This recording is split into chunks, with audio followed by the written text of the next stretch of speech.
สวัสดีครับอาจารย์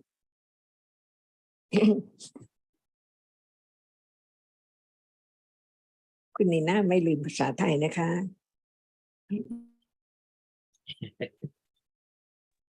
I can start with something. A few weeks ago, we had a good topic.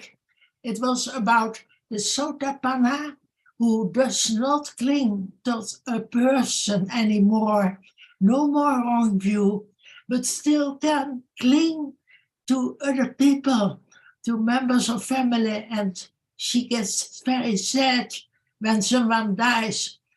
And I think for many people it may be difficult that we can live in the conventional world with people, but not cling to the idea of person, but beginning to understand what the world is. But the conventional world is so often taken for the real world. So I think it may be a useful point for many people if Ajahn can elaborate more about this. Can I add something to that? The Sotapanna is supposed to have no more doubt, right? He's supposed to basically have a true, firm, basic understanding that he's not going to go backwards, i.e., go on to some give it up or something like that. Yet the Sotapanna still has clinging to his family and so on. So what actual understanding does a Sotapanna actually have?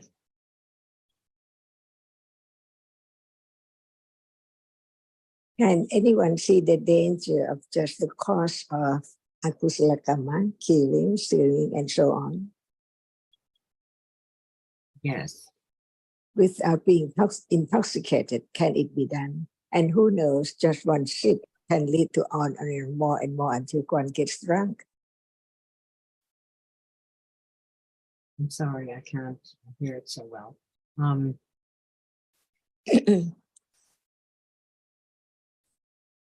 I'm sorry, can you repeat that again, John?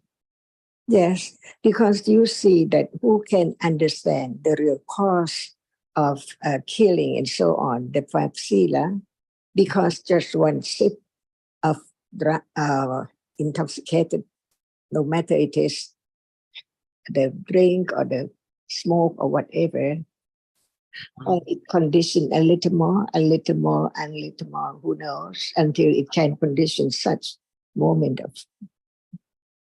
wrong deeds. And so it works in a way.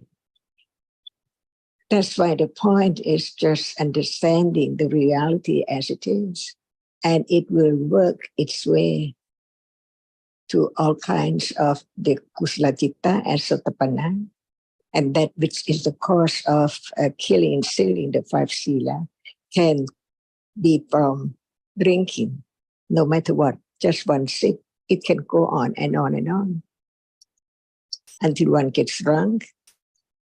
That's the condition for ill deeds like killing, so on. It depends on, even one is not a sotapanna yet, but there can be a moment of letting go, a little bit of being so attached to such object as before. By conditions, who knows, the accumulated conditions for different ones never be the same at all. That's why someone like cooking and someone like painting and so on, by conditions. But that cannot lead to do wrong deeds. But at moment of being so absorbed with drinking, what about condition for such and such ill deed? Can it be done?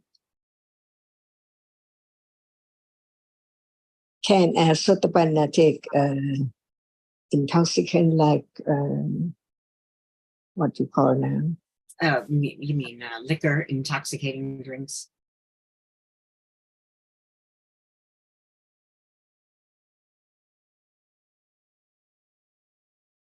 I think if a Sotapanna is going to obey, have enough understanding to follow the Sila, let's say almost perfectly, then he or she would not take intoxicating drinks and mind-altering drugs and stuff like that.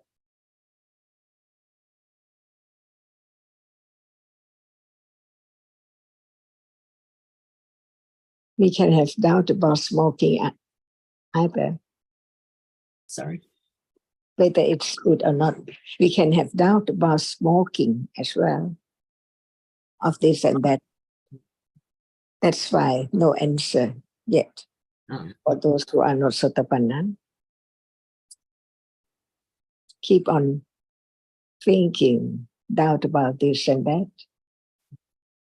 But instead of taking time for such, what about understanding what is there now? Because the conditions for understanding is not easy at all. It's not enough.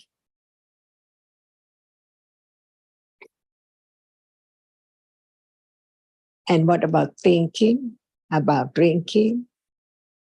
No one there at all.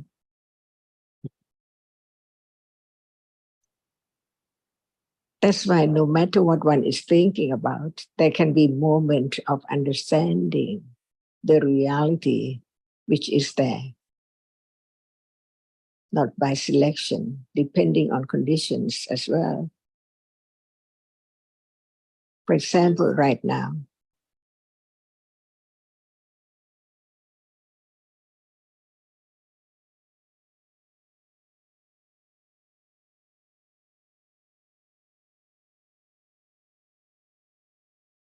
are we trying more to have the answer for that? Or it doesn't matter at all, as long as avijja is there for all kinds of akusala, no matter what degree of attachment to such and such.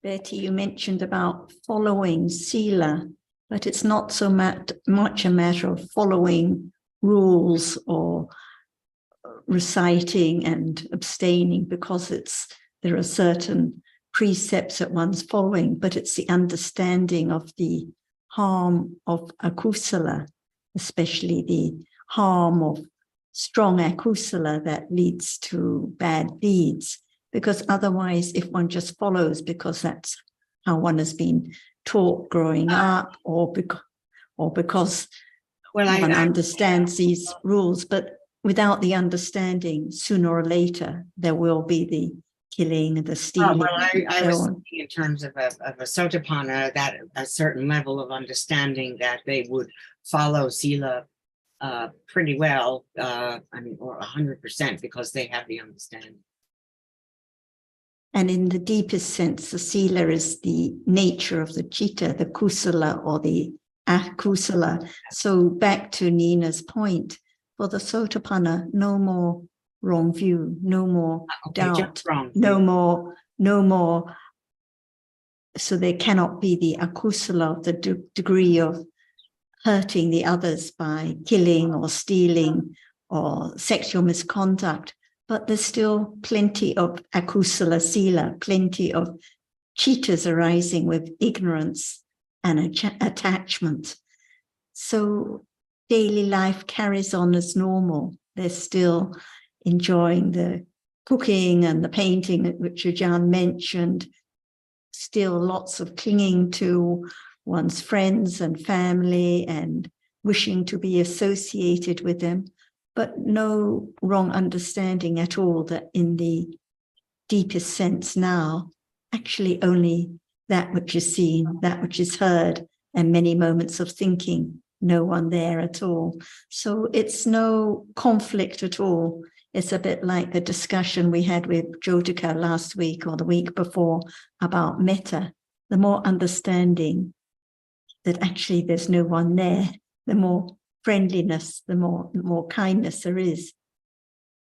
Because one knows that just as one's cheetahs and cheetah seekers like to hear pleasant sounds and so on, it's the same for others. So actually the understanding leads to more kusala of all kinds, more kindness, more friendliness. So life goes on as normal, but without the usual wrong understanding, but still countless moments of akusala sila as well as kusala sila, but just not the akusala sila of the degree of harming in those ways by way of akusala karma that can bring results. And there is more and more the understanding of the danger of the accumulation of akusala, the danger of accumulating the tendency for drinking and becoming intoxicated because of what it leads to.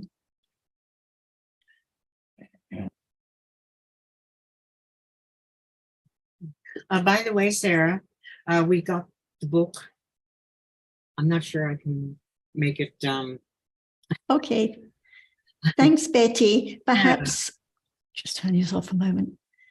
Yes, later, if anyone else would like to have a copy of the book, please give Betty your address details, either by email or on a note here, and she'll arrange for a copy to be sent to you. Yes. This is the Just put your book I address. wrote based on the Zoom discussions. Thanks, Betty. So contact Betty if you'd like a copy. Put your Carry on. address and name. And Nina, I'd like to come back to your original comment, if I may. I think you mentioned that the Sotapanna had no more clinging to a person, but that's not really how I would quite see it. I think what the Sotapanna has achieved is the eradication of wrong view of self, or all kinds of wrong view, in fact, including, of course, wrong view of self. But the Sotapanna still has clinging to conventional objects of any kind. So there is still clinging to beautiful objects or tasty food or people and things. That kind of clinging to sense objects has not been eradicated by the Sotapanna, and I'm not even sure it's been diminished. The Sotapanna has eradicated wrong view, and that is a particular defilement, quite different from attachment, although it is rooted in attachment, but it is a different kind of kilesa with a different characteristic. So there isn't any sort of contradiction or conflict between the Sotapanna who no longer has wrong view and the Sotapanna's attachment to people and things, because there is still the accumulated attachment to sensed or objects.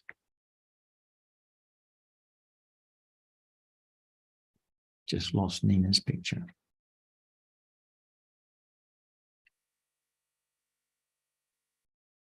And Betty, you said what exactly is the understanding that the Sotapanna has developed? Well, it is, of course, all understanding is understanding of the true nature of conditioned realities, but there are different levels of it. And so the Sotapanna has developed that understanding to the extent that wrong view has been eradicated, but not to the extent that most other defilements have been eradicated, just wrong view and doubt and something else, I think, by the Sotapanna. But it's always understanding of the characteristic of different realities and the conditions that pertain between realities.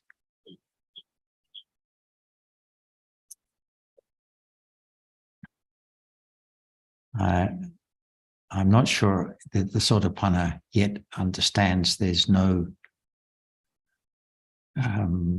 one there.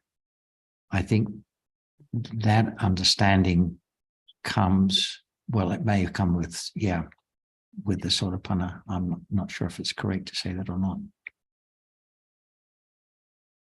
Certainly no wrong view of self.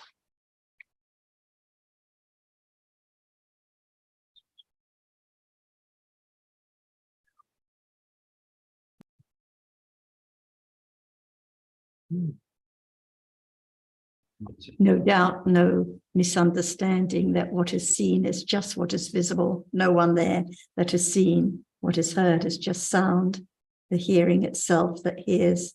No one that experiences. No one, no thing that is experienced. Just different realities arising and falling away.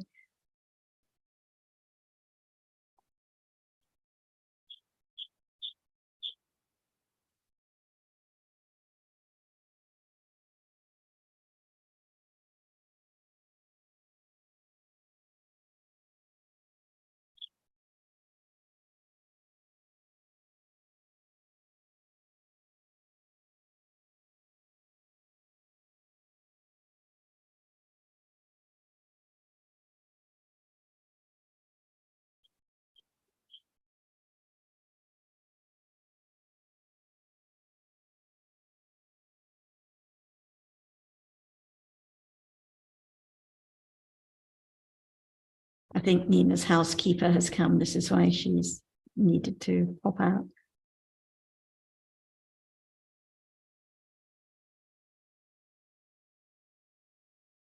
Does anyone else have any questions or anything they would like to bring up on this topic?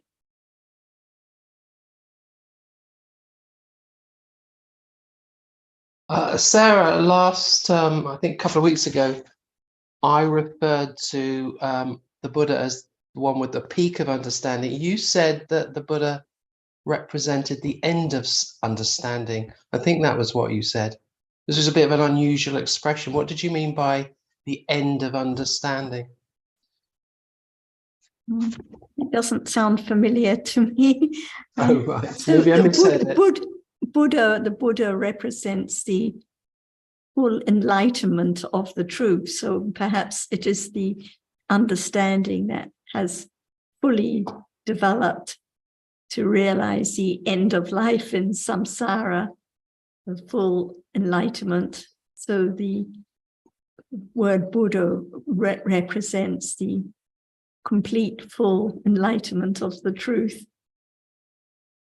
And Okay, there are different kinds of Buddha. There is the Sama Sambuddho, the fully enlightened one, and the Pacceka Buddhas that are enlightened without needing to hear from another, but without the abilities of the Sama Sambuddha to teach others.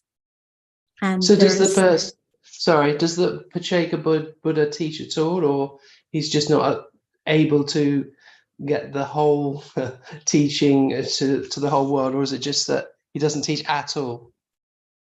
That's why he's referred to as a silent Buddha, because he's enlightened, fully enlightened to the truth without hearing from another in that lifetime, but without the skill and the language to teach others. And the third kind is the Savaka Buddha. So for those following the Buddha's teachings, like now, it is the Savaka Buddha.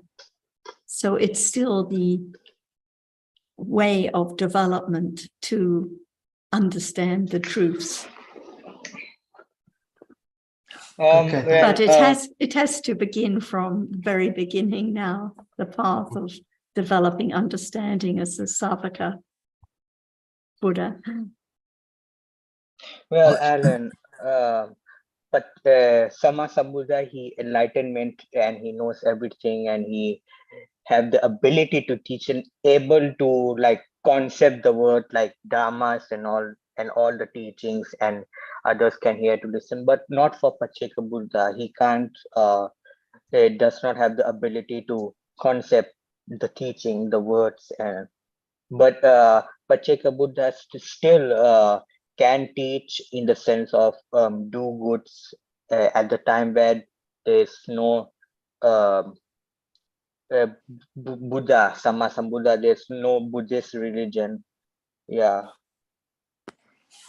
Okay. Alan, That's that aspect that you mentioned ago before about the end, one of the epithets of the Buddha, or one of the names of the Buddha, is Anantajina, one who has conquered the endless, who has conquered the endless cycle of rebirths. It was one of the first questions he was ever asked when he was a Buddha. Has he reached the end?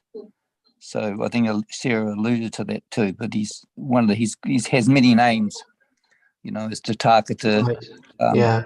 Nato. There's a few, and I think that aspect of, as I read it with Pacceka Buddhas, they can teach, but they certainly haven't got to what level. Well, we don't know, but because they are enlightened themselves, they have a certain obviously knowing, and that's a higher knowledge than an arahata has. So to say that they don't teach at all would seem to be very strange to me. Certainly they haven't got the abilities, and that's one of the miracles that the Buddha has, or one of the amazing powers of a Buddha is his ability to teach. Whereas yeah, Sundara, sorry. can I say? Yeah. So sorry. Yes, you are because Pacceka Buddha enlightened by himself, but he do not have ability to teach. If there is a teaching within Pacceka Buddha, that means that there is Buddhist religion. That is mean that there is actually already three ratanas. But then, like Pacceka Buddha cannot enlightenment and make a religion like Sama Sambuddha would teach, and then there's a Buddhist religion. There are three ratanas: Buddha, Dhamma, Sangha, but not for Pacceka Buddha. Cannot teach. If he can teach, it means that there already is a religion. Then there's no need for Sama Sambuddha. There's no need to develop Baramis to become a Sama Sambuddha level, just Pacceka Buddha level. Actually, Pacceka Buddha cannot teach. Otherwise, there's already religion then. My understanding, Haji, is that he is able to teach. I didn't say he was at the level of the Sambuddha, of course not. But he must have a certain degree of understanding. It's higher than that of an arahata, ordinary arahata, is my understanding. So I would say there's just not the conditions for him to teach. To say that he hasn't got any, because it just would seem so strange, and would be quite weird if you've got all that understanding.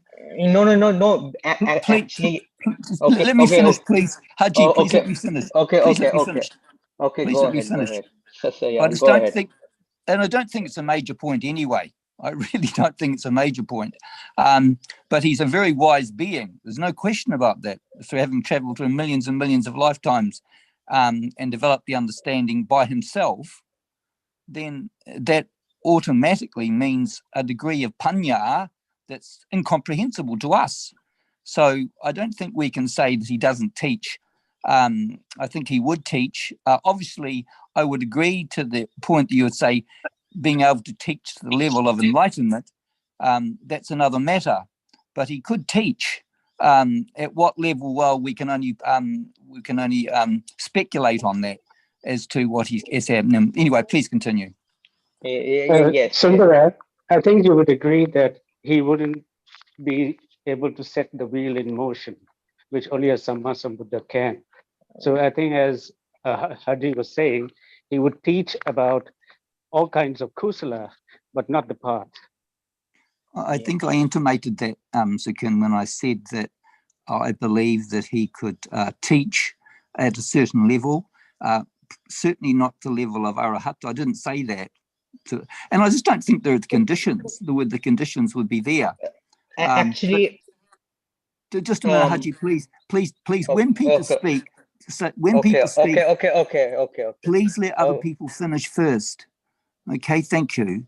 I think that he has attained to an enormous level of panya. And to say that he wouldn't teach, or say that he can't teach, that's first strange, very strange to me. And secondly, there probably just not many conditions for him to teach at any level, I suspect, but I'm not sure on that.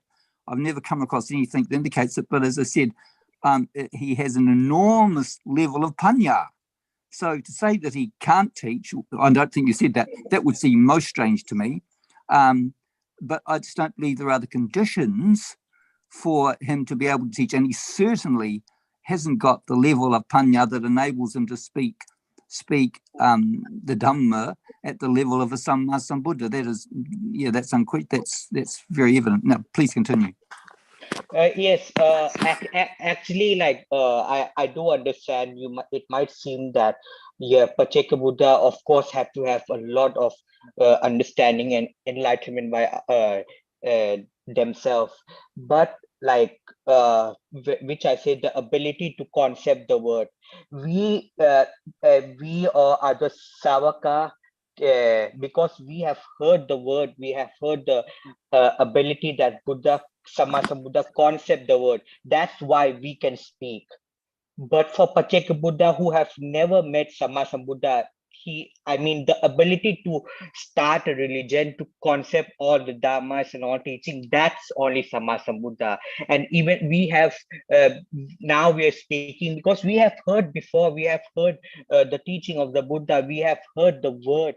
That's why we can teach, even though our wisdom is less. But what I'm trying to say is that if Pacceka Buddha would have taught even a just a small just a starting word like Dhamma, actually that is already a starting religion, because that is already having 3 ratanas. Buddha, which refer to Sammasambuddha only, Dhamma and Sankhara. Actually, if Pacceka Buddha can even teach little bit, actually it already meaning there is a religion only, there is already a teaching, but only Sammasambuddha can do that. Yes, Pacceka Buddha, he enlightenment himself, he have a lot of wisdom, of course, enormously, he have heard uncountable lifetimes, but at that time he says, like what Sarah said, silent Buddha, who cannot teach. So Pacceka Buddha, like who lives alone and does not make a religion in that sense. That's what I'm trying to say. And I don't know if the word Pacceka or Patieka just means a single Buddha. I don't believe that's an accurate translation to say a silent Buddha. It's one who has become enlightened. Yeah, has become enlightened by himself, because there are conditions for that, obviously. But I don't think the word Pacceka, as I've heard today, being translated as silent, that's most strange also to me. He's a single Buddha, Patieka. That's what the word Pacceka means. So it's nothing to do with silence. They would speak, and I've actually heard they're up to hundreds of other Pacceka Buddhas living together. To say that they wouldn't say anything to each other, that would sound strange. So anyway, a lot of this is speculation, but I think we can surmise.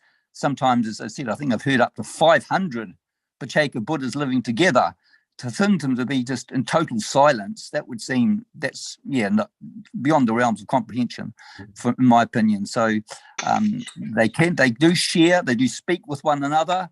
I suspect primarily there's just not the conditions for them to share the Dhamma at the level of arahataship that the Sammasambuddha is able to do. No, even actually the word silent, I didn't mean not talking anything, but the silent in the sense that does not have the ability to speak or say the word, the teaching of a Dhamma, of a reality. That's what silent means. Uh,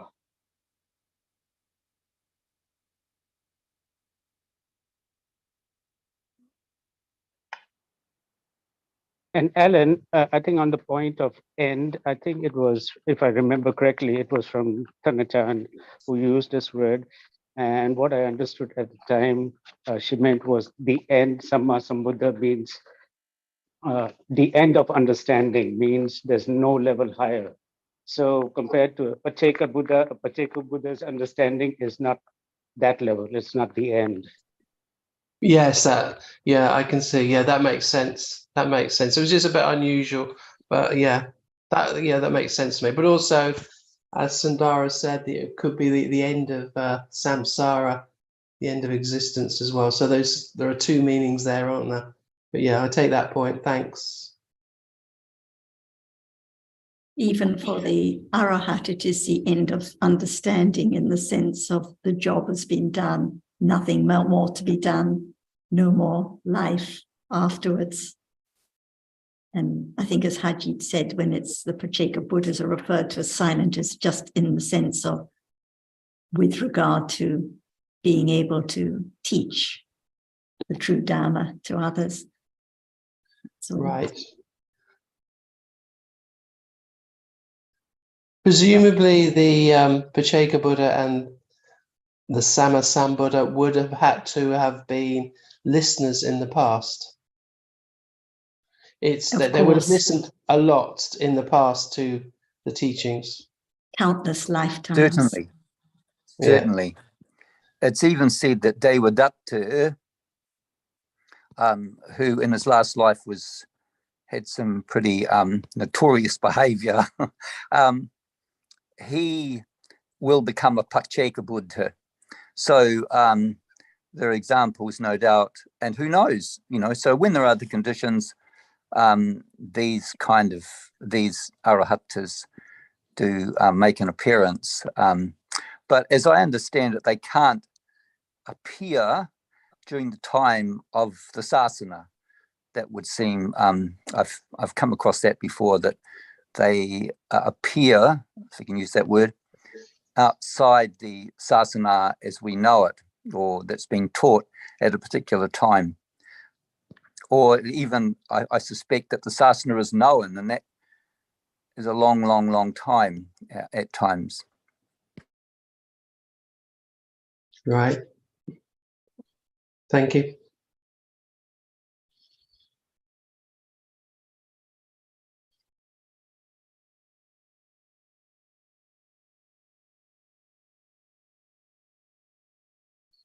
So I think it brings home the point that when explaining the teachings to others, there are 2 points. Firstly, that you have to understand it yourself, but then you have to be able to articulate it to others. And that's not easy necessarily at all. So, so it requires the 2 skills, 2 separate skills almost.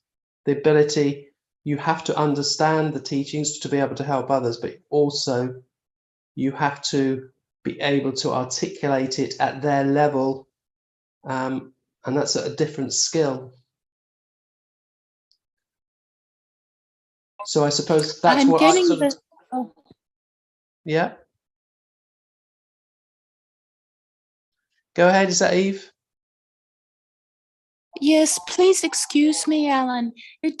I do get the sense very much that a Pacceka Buddha would teach if that Pacceka Buddha could. In other words, that Panya knows, and if they have this capability and ability, this gift to teach, because knowing is one thing, but teaching and inculcating the individual listening is another matter. Thank you, Alan. Please excuse me.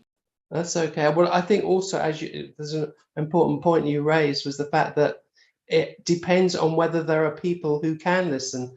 And actually, that I find is extremely rare, to find somebody who can just listen. It's very rare. So you may have all the understanding in the world, but there have to be the people who listen. So, but I take the point here that actually there's a difference between setting the wheel rolling and actually just teaching. So maybe that we don't know, it's speculation, but it would seem to me that the Pacceka Buddha would teach somebody, would help somebody to understand Dharma if they were able to listen and consider what they said. But it might only be one or two people, as opposed to the whole world becoming interested in Buddhism, or that was setting forth the wheel. Yeah, I think you made a good point there, Alan, that it's the conditions for the others to be around. No doubt there would be, of course, there are always beings on other realms and other places and that we can't see on this realm, but it's kind of very speculative area as I'm sensing your understanding that. But the thing that's very strong with me is that he's got an incredible level of panya to be self-enlightened. So to say that he lacks the ability to teach would seem very strange to me. So anyway, I'll leave it at that point, because I think what you said, that people around who are not really interested, or there's not the conditions for him to teach, who knows? He might be in one place and they're in another place, or there's any number of variables, I guess. But I think also in the teachings there is advice on how to teach the Dharma to people as well, about not being angry, about basically it's not easy. You shouldn't teach people who are not interested, not forcing, etc. So there are sort of things in the suttas which deal with this. How you teach the Dharma is very important, because you can put people off if you're not very careful. It's not easy at all.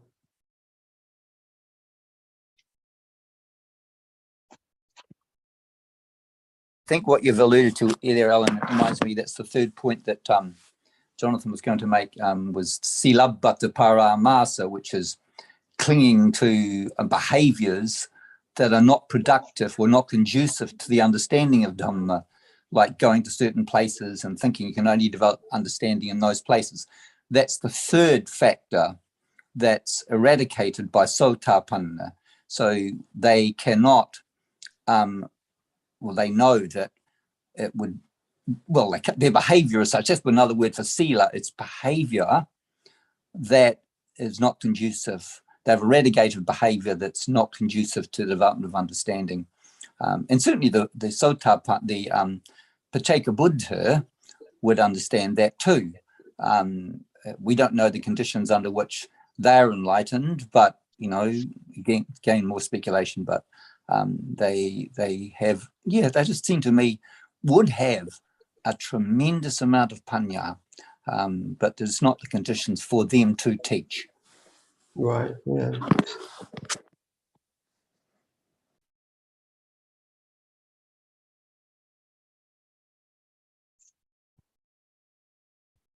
Sundara, the Pacceka Buddha's understanding is higher than any Savaka Arahat.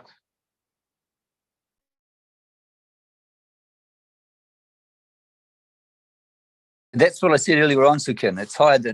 It's just second only to the Buddha himself. So it's higher than an Arahat.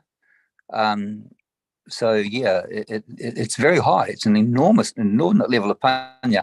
I think what Sarah said a moment ago reminded me that they've done the job. That's another aspect of katanyana. Kata just really means what the knowledge that they know, that's known what has been done. So that's just a point there that Sarah reminded me of. So yeah, so Pacceka Buddha's panya is beyond imagining.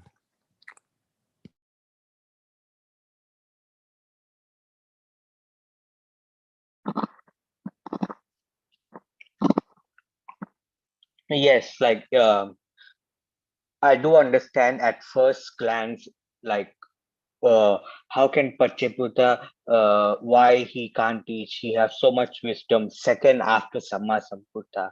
But like I said, right, like ability not to concept all the teachings and the starting the religions now which we are able to talk, or other Savaka which able to talk, because we have heard the Dhamma that Sama Sambuddha have started as concept. That's why we can speak.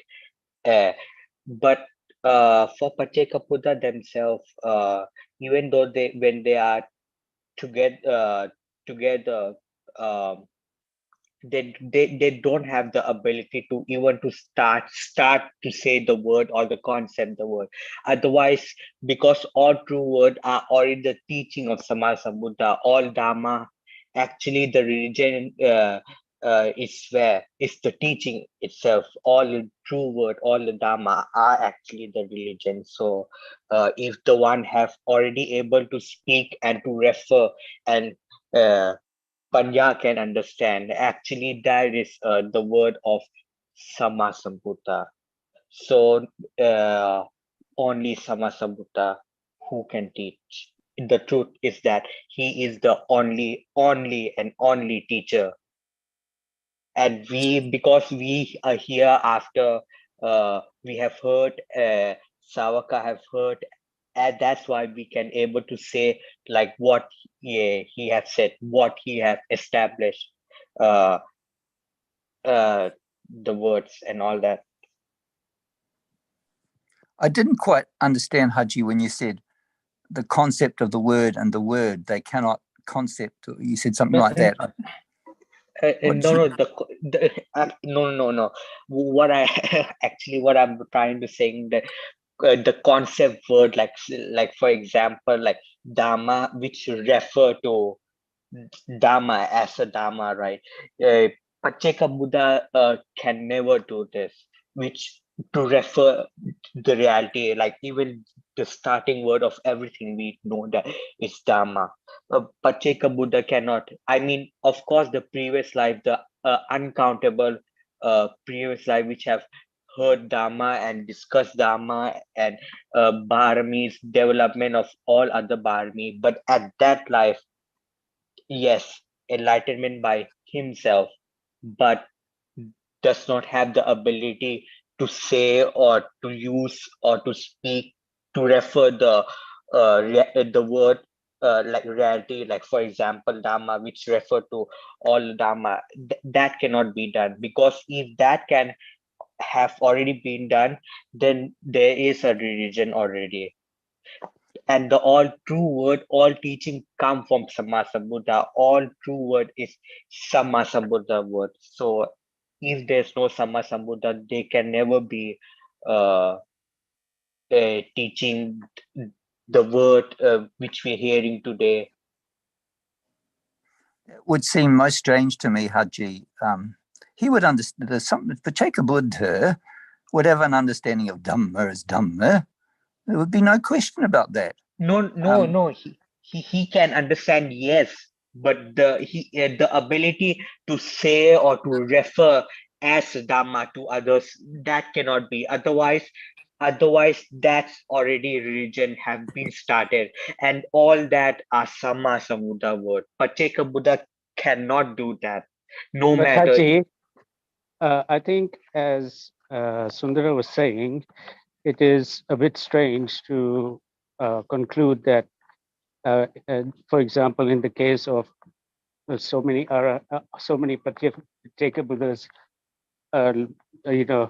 being born at the same time, living amongst each other, that they wouldn't be communicating. I think that's not correct. I think they would be communicating, and they would be communicating with understanding, whether the word is Dhamma or what, but it would still be referring to reality amongst each other. No. Otherwise, that's mean religion is already being started. Actually, and No, but even the audience then is listen. No. other. Okay. Go ahead. No, but Go the ahead. audience is not a Savaka. It's amongst each other. So it's not a new religion. No. But then like when Pacheka Buddha go for what do we call Bindabat in English? Like when I don't know the word. Like when Collecting uh, alms, collecting alms. yes. When Pacheka Buddha go to like uh, to to go that, and then Pacheka Buddha also does teach other. I mean, not other Pacheka Buddha, but I mean among the people who give like food at that time, teach them how to do good and all that. Yes, Pacheka Buddha can teach that Pacheka Buddha, and but to say that Pacheka Buddha would able to say the word, and if Pacheka Buddha can communicate among Pacheka Buddha themselves, why can't Pacheka Buddha will say to other people when he met in like when yeah in that situation otherwise For the same religion. reason, that the Samma Sambuddha, after his enlightenment, was not inclined to teach. So they also know that there's no one there to understand. It's not like it's not like that. Yes, but then Buddha teach because there is person who can understand.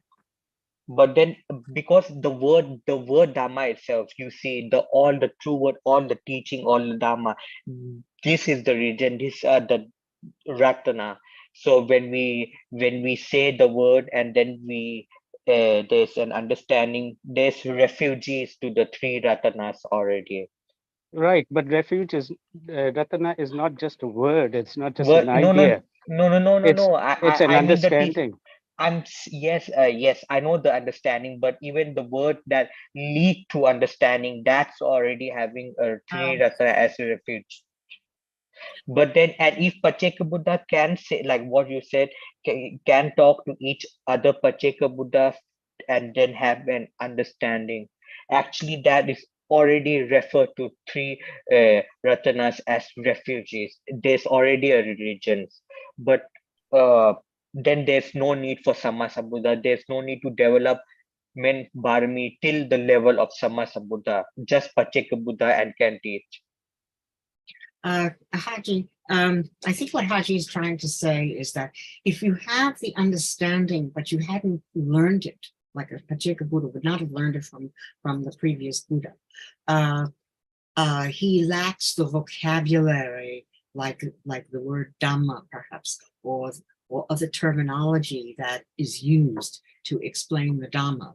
So that's also, I think that's what Haji means. That's also a factor, but greater factor is that there are few people around to listen to it. So there's no conditions for him to teach it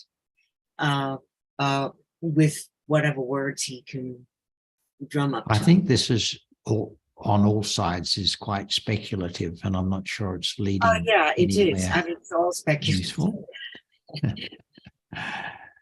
So I think we can move on to the next topic. That's a good idea.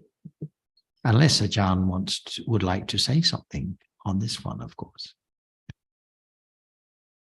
As much as I can know and think about is that there are different conditions. So the result must be different too. That's why how can anyone be as wise as Sariputta, Moggallana, Adana, and so on, until the Pacheka Buddha, and more than that, the accumulation to be Samma Sambuddha, all by conditions. That's all.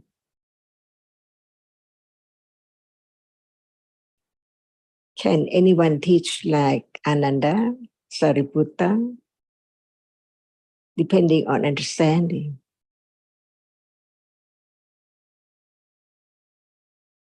Different levels of understanding too,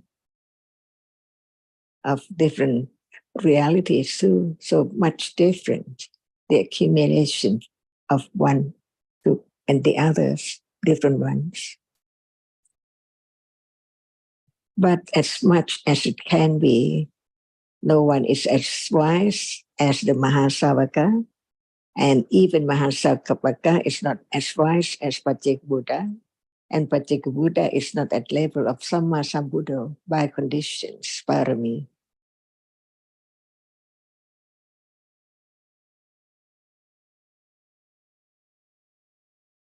That's the main point.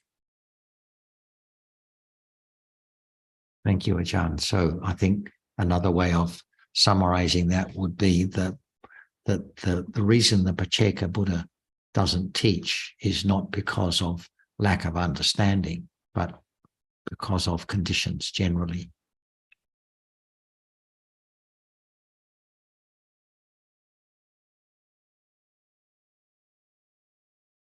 Even as much as I or you know, would you like to teach to those who are not interested to hear at all?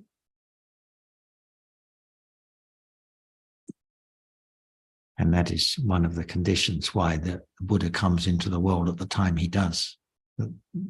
People live a certain lifespan and this, that, and the other.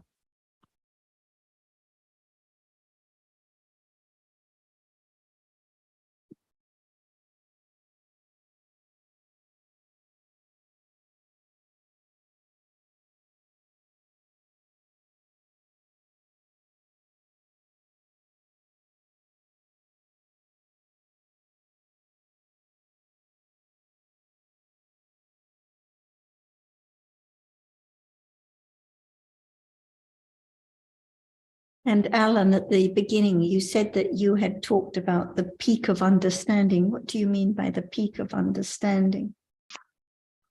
Well, I would take that to be the Buddha's understanding, that he represents the understanding of the truth, the peak of understanding of the truth. That word means the peak of understanding. You mean Yeah. the highest understanding? The highest, full yeah. understanding, yes. There's no one higher. There's no understanding higher than that of the Buddha. Right. Yes, Yeah. because Buddha knows, Sama Sambuddha knows everything throughout, thoroughly, everything to the most, like, the highest, like what you said, yeah. The highest understanding, I think. And however much one knows or learns about the Pacceka Buddhas or these other details, does it help with the understanding of life now? No. Well, I think If death is to come now, would it matter if one knows the details about the Pacceka Buddhas or not? I think it's the Yeah. reminder for me, as I mentioned earlier, it's the reminder of how to sit, that teaching is not just about understanding, it's also about whether somebody can listen or not, and whether you have the ability to articulate it. So it's the reminder. So I think it can be useful in that it's the reminder. Oh, right, yeah. It's the reminder to be very careful and to be very considerate with words to help the others understand, because this is very difficult. It's not a matter of just your understanding. It's a matter of knowing what level those people are at, what they can understand. Are they interested to understand? So that's what I take away from that about the Pacceka Buddha. It's not easy to teach others or to help others at all. Would you agree with that, Sarah? I Of think course. it just depends on the conditions and accumulations. So I think that the more understanding there is and the more kindness or consideration, if there are opportunities, one helps as best one can. One doesn't have to think so much about it. Like yesterday, 9 Vietnamese friends came to visit us and we had discussion over lunch and discussed various topics, but it depends on the different accumulations.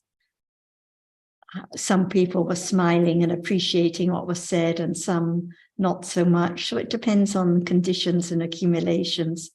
But I think one just at the time helps the best one can with kindness and according to whatever little understanding there is.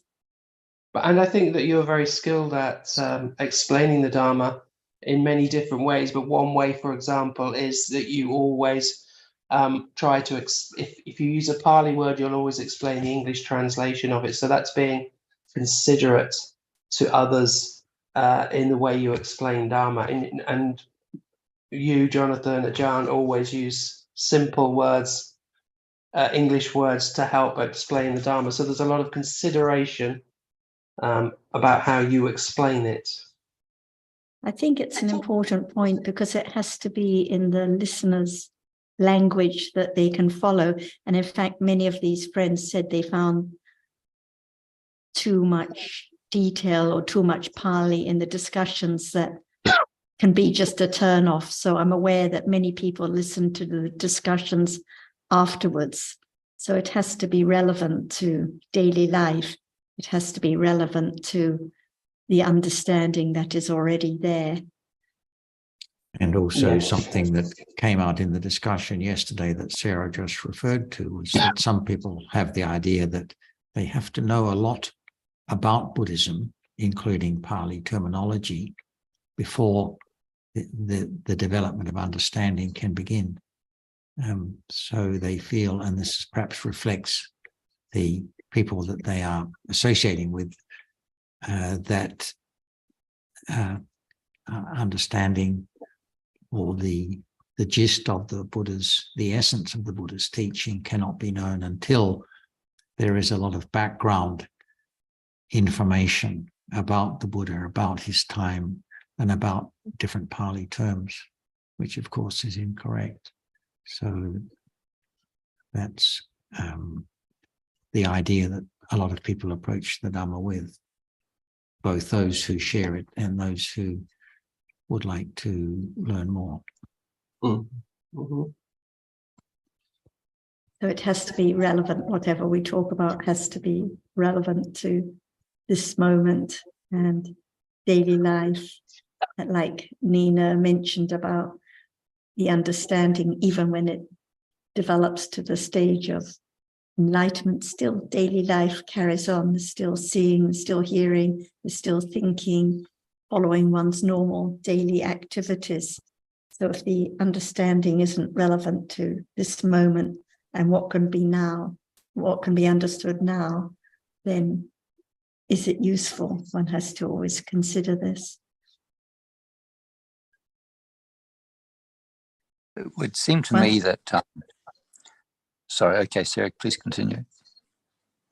I was just going to mention that, go on, carry on. It would seem to me that, I forgot this on, yeah, it would seem to me, just regarding Jonathan's point, that those levels of misunderstanding have always existed to a lesser or greater degree. And even in the Buddha's time, there are any number of teachers who said it's this way and it's that way, or, some very strange ideas.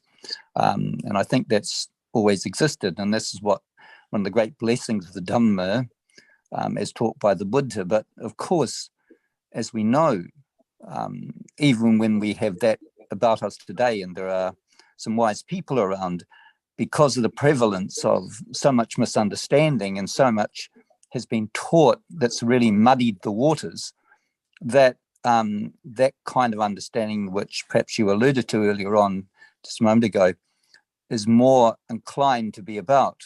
We don't know what happened in other Buddha's times or what, but I just suspect that there have always been levels of misunderstanding of different levels for, forever, pretty much. And this is what the great blessing of the Dhamma is that it's able to clarify for those who have the levels of understanding, or the accumulations, as we would say, to recognize that. Because I know, speaking for myself, I know that when I was traveling about, I heard all these different ideas. You should go and see this person, or you should go to this meditation center, or what these kind of things are about. And I think that many people who are probably even listening today came across those kind of situations, and because of their accumulations, they've ended up listening to what Tanajan talked speaks about the Dhamma, and that makes sense to us. And the more we consider it,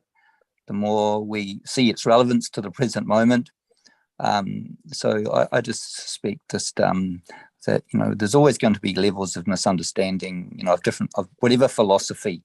And because the Buddha Dhamma is so precise, it's so magnificent in all ways, and we can begin to appreciate that at the level that we're at. And it takes time to develop that, to develop the understanding, to go further. But it's, I think Ajahn was talking about conditionality earlier on in her answer, that these factors are multifaceted and dependent on many different variable conditions that facilitate the right path. And it's not an easy one. And I would agree with you, Alan, what you said before. You know, it's difficult. It's not easy, and it takes a lot of patience and a lot of commitment to truth. But some people, and I'm thinking of one very good friend. They have their own way. That's the way that, and we can appreciate that more and more, because people have certain conditions, people have certain accumulations, and that's the way they will go. It's not self. Dhammas are not self. And if you have accumulated a certain, you know, by way of Pakatupunisya, you've developed certain types of habits, certain ways of being in the world, and you've made that pattern, you've accumulated those habitual tendencies, then that can really get in the way of understanding. I don't say it necessarily will get in the way always, but certainly I've seen it in this life for some people, that they're really going down a certain path that's not helpful. And that's that aspect that we talked about a moment ago, silabbata paramasa. They have not eradicated that tendency to commit themselves to ways of behavior that are not fruitful for following the Dhamma. I think, and I don't think this is an easy one to grasp at all. It takes a lot of honesty to begin to appreciate, you know, the Dhamma as it really is. It takes a lot of commitment to truth. And that Sundara is talking about other people. What about us? As John was saying earlier, all this is speculative. We have that strong habit to just talk about everything, the story of Dhamma, but not understand what appears now.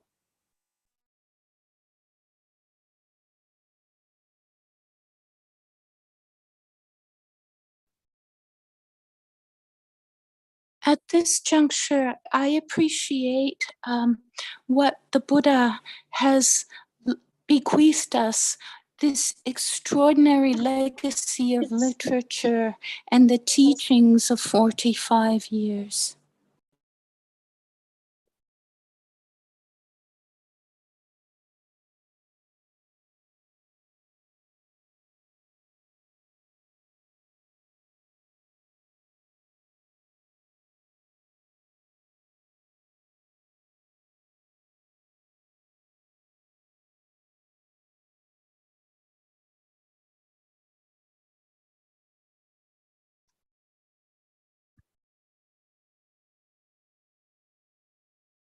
And the essence of the teachings is that there is no one here, no one there.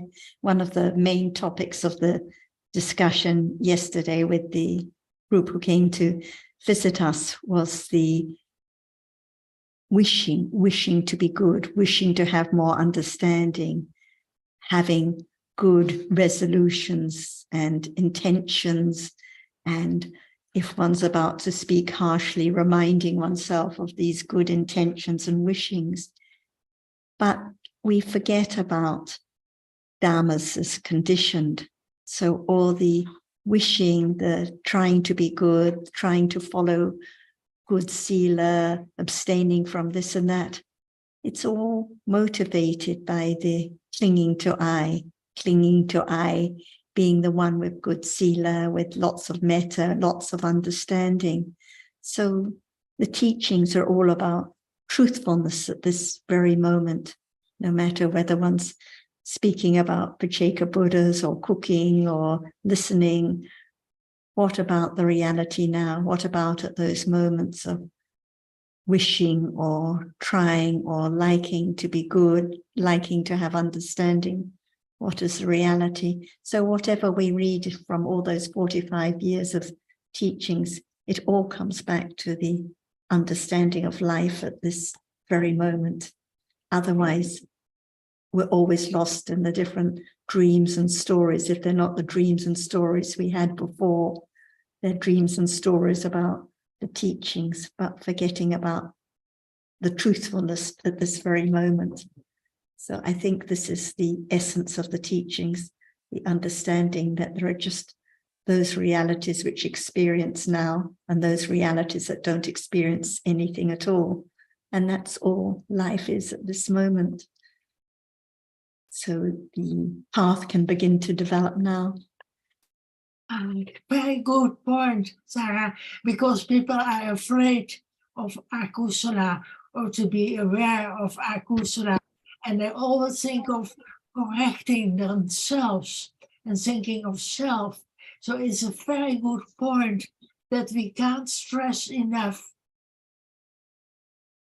This is exactly the point that kept coming up again and again yesterday, trying to stop the akusala from arising and trying to have goodness and more metta. It was similar to the discussion we had about developing metta before, but even with understanding, the friends were asking, but what can be done? What should one done? It's not a matter of doing anything, but it's understanding for the sake of understanding what life is at this very moment. And the first sutta, the setting of the wheel in motion, the Buddha taught about Satyayana, Kitayana, Katayana. And what is Satyayana? It's that there's only this moment to understand. So when someone thinks that they have to do good or akusala cannot be known and they want to change things, that's not Satyayana. Without that firm understanding, without that Satyajnana, the firm intellectual understanding of the truth at this moment, there cannot be the direct understanding of realities. So often people would like to understand about the impermanence of life and so on, but without the firm intellectual understanding, there cannot be any understanding of realities, let alone the understanding of the impermanence of those realities. So this is the importance of discussing more about life now, realities now as conditioned and not self.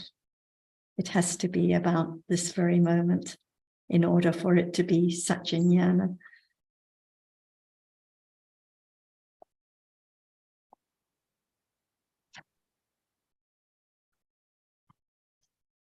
We don't have a lot of time left, so perhaps Ajahn would like to add more to any of these topics.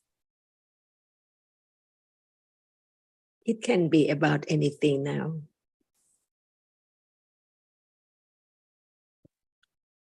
What about Silapata Pramasa? Only Panya can understand it, because the moment of ignorance and wrong understanding, it cannot understanding that very moment as it is wrong. That's why there are so many levels of ignorance, attachment, and wrong understanding. Even intellectually, understanding of what is there now is not enough, because without more and more understanding, firmer and firmer, there cannot be moment of understanding that which is there. Silapata Pramasa, not the path at all. Because even just a little bit of expectation or wishing or concentrating, it's not the path. The I is there. That's why there has to be the understanding of any kind of reality which is there in life, each moment. For example, sanya, memory, it's there. We don't talk about it. We don't think about it, but it's there. And Vedana, feeling. It's there all the time. That's why in the day, not enough conditions to understand what is there as Vedana, feeling as feeling itself. Sanya, memory, is the moment of remembering. Remembrance is sanya. No one there at all. That's why it has to be conditioned little by little, to have condition to be aware of what is there in life. From the very beginning, from no thought about it in a day, it can condition just a moment of understanding the object which is there as it is there to be known as no one and no thing. So very short, everything is so very short, and depending on conditions, whether there can be awareness or just thinking about it intellectually, or begin to have more time by conditions to think about what we have learned, what we have taught, and what is there, little by little. That's why life is so different by conditions, never be the same, even for one person and other persons too. Just a moment of conditioned reality and then gone. So it can be any moment to understand when there are conditions. That's why even right now, we talk about the truth of what is there as condition for a little more understanding of what is there from now on and on, any moment, that's all. And that is the subtle way of letting go, the clinging to the self or even to the path, trying even just a little bit. Right understanding understands instantly. It's not moment of understanding. So they cannot be let go of that which is there. That's why the understanding of and the truth of no one at all has to develop firmer and firmer, little by little, from time to time, from moment to moment, patiently. And that is parami. So we can talk about anything to understand the truth of it by different manners, aspects, conditions. And understanding is there, and then following instantly like other reality. And that is the way it develops in a moment, from moment to moment, gradually, so gradually, naturally.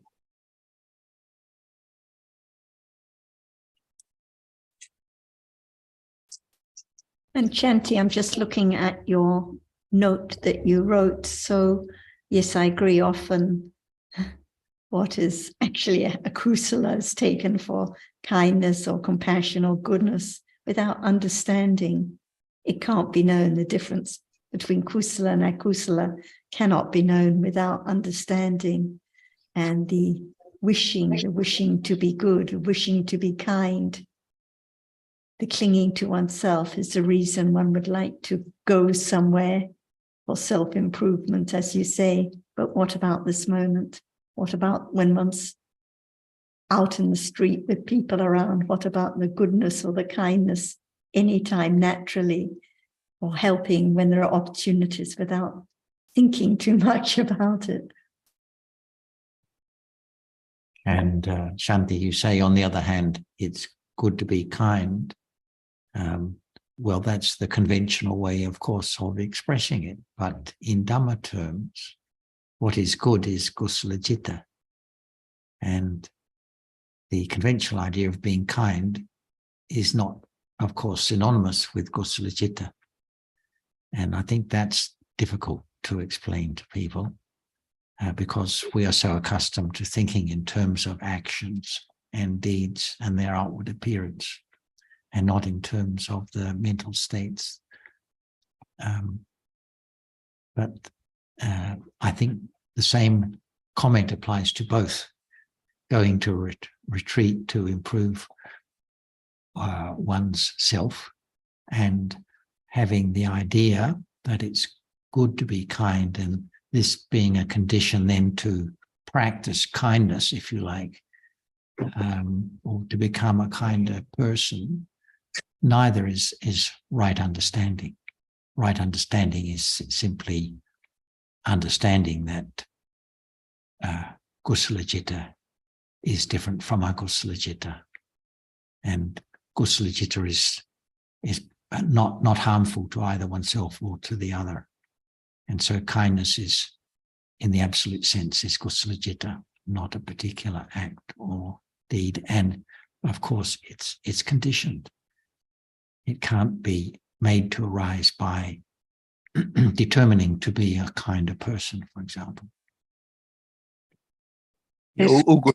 All good. Sorry, John, I was going to quickly say, all very good points, Jonathan. I think it's so easy to get that mixed up and confused and leading to all sorts of ways of behaviour that are not really helpful. Please continue, Tana Janka.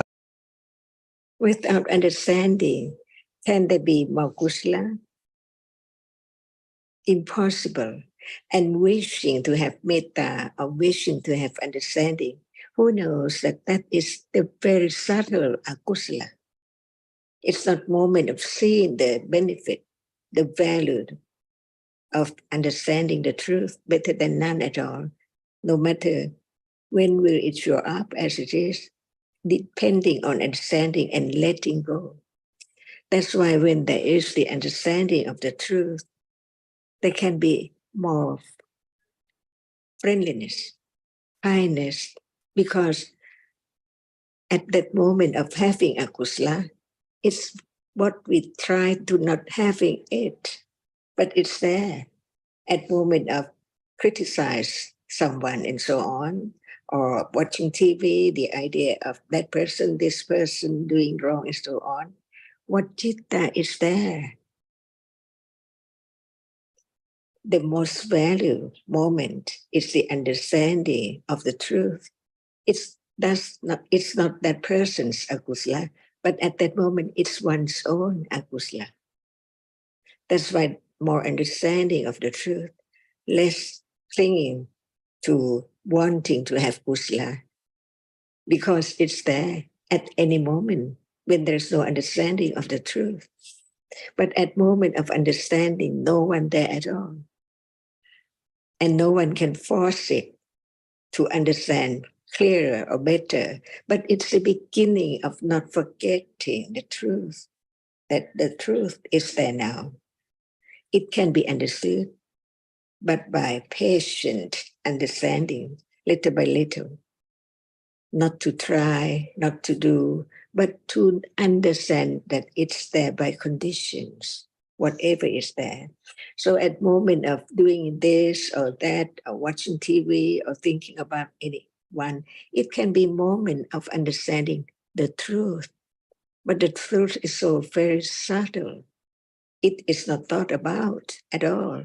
And then it can be the moment of thinking about that is a reality.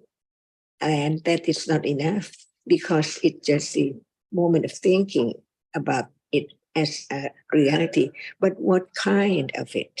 See, we don't have to think about the name, about the ajatana and so on, but it's there, unknown of its nature, until it's there, being acquainted little by little,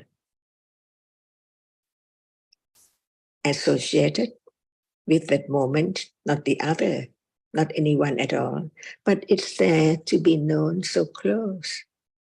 That's why it's time to have conditions to understand it, different levels, beginning to be aware and understand little by little, but without awareness, without the intellectual understanding, impossible to understand what is there now. As it pops up every moment by conditions and so on. That's why the teachings of the Buddha become clearer and clearer at moment of understanding what is there as it is. And that is parami, letting go, desire, attachment, wanting, because no one there at all have firm confidence of the truth that actually what is there is just that which does not appear as it is, until there is understanding little by little of the truth. as Buddha taught, as we have heard. It is accumulated little by little to be conditioned for understanding what is there. Even intellectually thinking about it, it's hard. But later on, it's a reality. And later on, it's there only when it appears. Dhamma works its way. And that is the path leading to experiencing the truth, which is there now, but it does not appear as it is. And it has to be gradually appear as it is. It's there, a reality. This is the beginning. So now, what is there?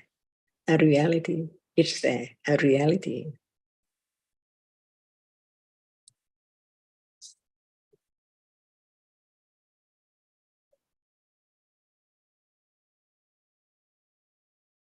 And without understanding a little more, it's impossible to have conditions to think about it, even intellectually. A reality, seen, sound, when it's there, a reality. It has its characteristic. It appears as a reality, but so short that it's not show up as just a reality arising and falling away. But life goes on by conditions so very rapidly. So what appears is the nimitta of a reality and nimitta of something, on and on and on in the day.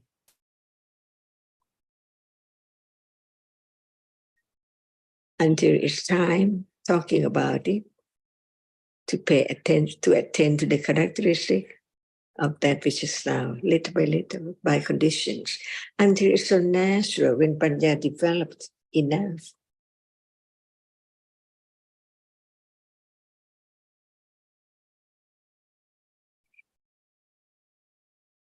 Ajahn, you say it doesn't appear as it is. And that is a very useful point, because that is difficult for many people. That's why it has to be with confidence of the truth. Be true to the truth. At moment of seeing, it's not moment of hearing, not moment of thinking. Each one just in a moment, not as it is. Not as I heard the word, but it's just a sound. And then there is thinking. Memory is there by conditions. That is so very subtle. That's why our dhammas are so very subtle, the Buddha's word. No change, never change. Seeing cannot be hearing. And when it's not seeing, hearing, smelling, tasting, touching, thinking, it's there. No world of sound or sight. And then by conditions, it's moment of seeing, and then gone. Life goes on non-stop by conditions. But as long as there can be a little more understanding of the truth, it can let go the very sticky idea of I and someone, Tidasava, Avijjasava, Bhavasava. See, it's there. It's so true, but it's not known. That's why Buddha taught about all dhammas, which is there, which can be known, little by little, from hearing, considering, from confidence of no one. But it cannot be no one, no I. I'm speaking, sitting at all in the beginning. But later on, when reality appears, just one, only one, even it's not clear in the beginning, it does not appear as it is, arising and falling away, but it's there which can be directly understood with awareness. So there is a reality which is different from citta. We learn to understand reality as it is, to let go, taking it for I am angry, I'm hungry, I'm feeling happy, and so on, to understand the truth that they are momentary Dhamma, just arising and falling away, and then never to return at all in life. So this life is short or long, but all are there. Sunyata, gone, unknown. Only hearing the word of the truth and then consider the truth, having firm confidence little by little, that is there. Everyone has to die. And what is there? Moment of birth and death, moment of seeing, hearing, temporary death, never to return.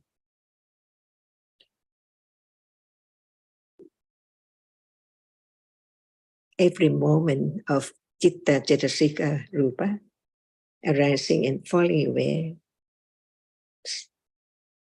in succession, so very quickly, that it does not appear as it is. No matter what appears as nimitta only. That's why we live in the dream world, dream life, not understanding what is there as it is, but beginning to be true to the truth. And this is the path leading to understand the truth. When it's so firm, no one cannot change. When they say, oh, there must be I, it's wrong, it's not right. Because what can be I never be there anymore.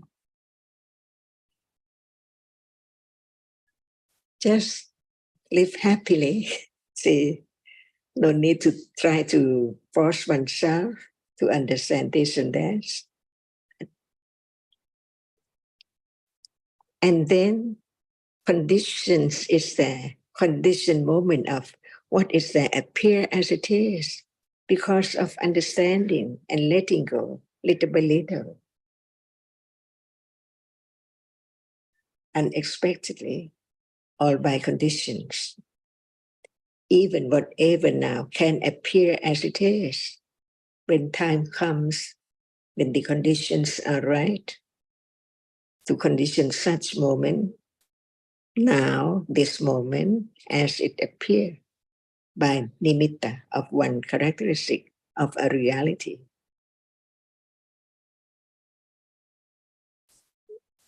Learning to understand the truth, how much of ignorance from life to life. So at moment of beginning to attend to the truth, it has to go on to develop understanding. Otherwise, there has to be wrong understanding with ignorance and attachment non-stop from life to life.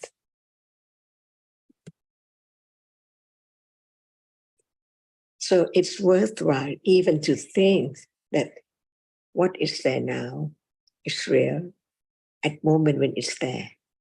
Just at moment when it's there and gone, never return.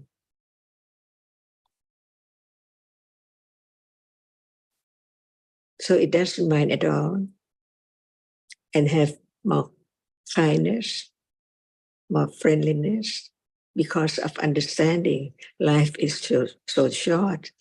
At moment of no kindness, what is there? No one, only akusala. See, no one can give you to be your kusala or akusala. It has to be by conditions only. No matter what word is there, all depends on one's own conditions. Whether it's enough to condition understanding of seeing the danger of akusala.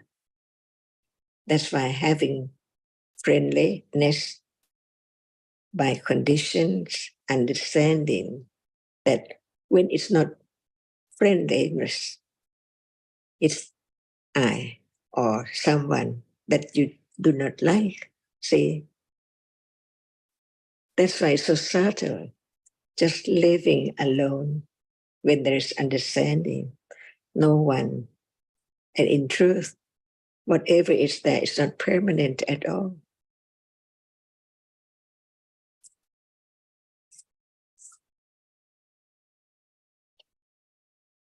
Even now, see, anytime, Dhamma is Dhamma. But it can be learned. It can be understood because it's there. That which is seen, not that which experiences it. And when it's gone, there's no seeing. But there must be other citta by conditions, depending on understanding of that other citta too. All are cittas, the reality which arises from life,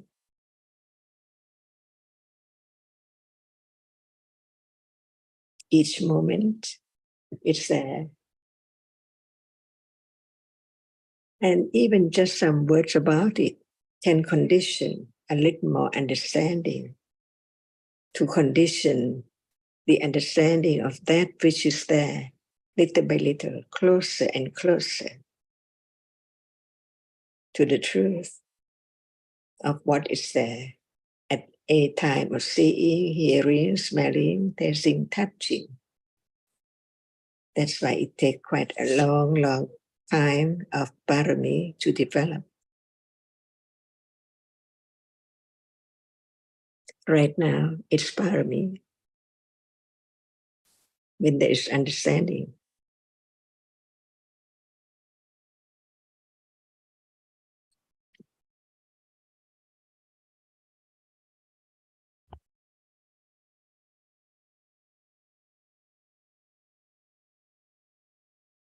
Thank you, Ajahn. Sawasdee ka.